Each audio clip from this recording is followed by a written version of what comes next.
Quran Surat Al-Baqarah ayat 225. A'udzubillahi minasyaitonirrajim. La yu'akhidhukumullahu billagwi fi aymanikum walaki yu'akhidhukum bima kasabat qulubukum. Wallahu ghafurun halim. Tidaklah diperhitungkan oleh Allah apa yang sia-sia pada sumpah kamu. Di sini terdapat kata lagwi yang di dalam terjemahan kita artikan sia-sia. Menurut arti yang biasa, lagwi berarti kata-kata telanjur atau kata-kata yang tidak diperhitungkan masak-masak. Bercakap asal bercakap saja. Maka dalam hal ini, ahli-ahli tafsir yang muktabar telah mengeluarkan berbagai pendapat. Menurut Ibnu Abbas, Aisyah, dan sebagian ahli-ahli tafsir, arti lagwi di sini ialah kata terbiasa yang diucapkan orang sekedar menguatkan kata saja. Misalnya, tidak, demi Allah, atau memang begitu halnya, demi Allah. Ini diucapkan di dalam percakapan sehari-hari dengan tidak maksud hati sebagai bersumpah. Menurut Al-Maruzi, begitulah arti lagwi pada sumpah itu yang telah sama pendapat-pendapat ulama-ulama atasnya. Menurut Abu Hurairah, sumpah lagwi ini ialah bersumpah untuk memastikan bahwa yang akan kejadian ialah begini. Akan tetapi kemudian setelah sampai waktunya, yang kejadian itu berbeda dengan yang telah dipastikannya itu. Itu pun termasuk sumpah lagwi. Menurut riwayat yang lain dari Ibnu Abbas, sumpah lagwi ialah sumpah seseorang ketika dia sangat marah. Pendapatnya itu dianut juga oleh Tawus dan Makhul. Menurut satu riwayat dari Imam Malik, sumpah lagwi ialah sumpah atas keinginan akan berbuat maksiat. Pendapat ini pun diterima dari Sa'id bin Musayyab, Abu Bakar bin Abdurrahman, dan Abdullah bin Zubair dari saudaranya Urwah. Seumpama kalau orang bersumpah bahwa dia akan meminum khamr atau tuak, atau bersumpah hendak memutuskan silaturahim. Menurut Zaid bin Aslam, sumpah lagwi ialah sumpah seseorang atas dirinya sendiri, seumpama dia berkata, biarlah Allah membutakan mataku, atau biarlah Allah melicin tandaskan hartaku, atau seorang berkata, biarlah aku jadi Yahudi, atau biar aku jadi musyrik. Namun, aku tidak akan mengerjakan demikian atau tidak pernah berbuat begitu. Dari segala macam penafsiran ini, dapatlah kita simpulkan bahwa orang yang sedang sangat marah dan kalap sehingga dia bersumpah memakai nama Allah, maka sumpahnya itu tidaklah dimakan hukum. Misalnya, kata seseorang yang sangat marah kepada anak kandungnya, demi Allah, mulai hari ini engkau tidak akan saya beri belanja lagi. Sumpah waktu marah itu dipandang lagwi. Sama juga dengan orang yang menjatuhkan talak kepada istrinya di waktu dia sedang sangat marah.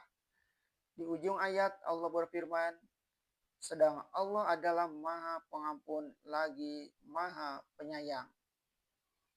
Dengan firman Tuhan bahwa sumpah yang lagwi itu bisa diampuni sebab Tuhan Maha Pengampun dan Penyayang, sudah mendapat kesan yang halus sekali bahwa sumpah yang lagwi itu pun tercela juga.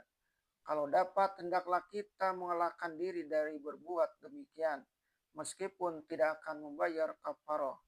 Di dalam surat Al-Mu'minun ayat 3 diterangkan bahwa setengah dari sebab kemenangan yang akan dicapai oleh orang yang beriman ialah apabila mereka suka berpaling dari segala perkataan yang lagwi, yang tidak ada faedahnya, yang sia-sia. Memang sudah menjadi kebiasaan setengah orang, terutama bangsa yang memakai bahasa Arab, menguatkan kata dengan wallahi atau tallahi dan bilahi, bukan bermaksud bersumpah. Misalnya orang bertanya, apa kabar si Anu? Dia menjawab, khair wallahi. Dia baik demi Allah. Atau dia berkata karena terlalu lelah, anak takban wallahi. Saya amat lelah demi Allah. Dan orang bertanya, apa betul ada pencuri mencoba masuk rumah saudara semalam? Dia menjawab, wallahi benar demi Allah. Orang Islam Indonesia yang tidak terbiasa atau tidak mempunyai kalimat wallahi untuk menguatkan kata dan hanya untuk bersumpah saja. Apabila mulai bergaul dengan orang Arab, kerap kali merasa terkejut dan menuduh orang Arab mempermudah-mudah nama Allah dan mempermudah-mudah sumpah. Padahal bagi mereka hal itu bukan sengaja sumpah, hanya penguat kata saja. Rupanya karena ini telah kebiasaan lama atau bukan sengaja bersumpah.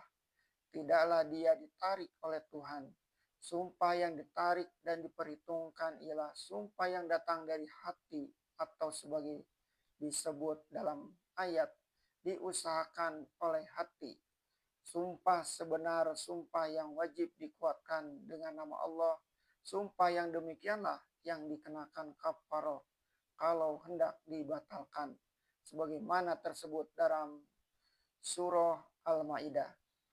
Untuk penafsiran kedua ayat ini, baik ayat 224 yang melarang kita menjadikan Allah jadi sasaran sumpah atau penghalang berbuat baik, maupun ayat 225 yang memberi ampun kepada orang yang terlanjur berkata sumpah yang bukan dari hati.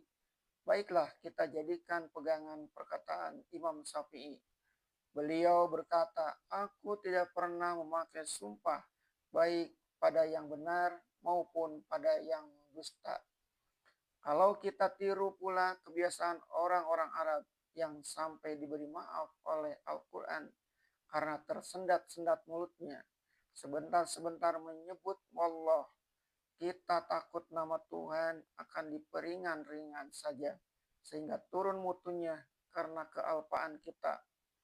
Hendaknya janganlah sampai kita sebut-nyebut nama Allah dan bersumpah-sumpah dalam hal yang kecil-kecil.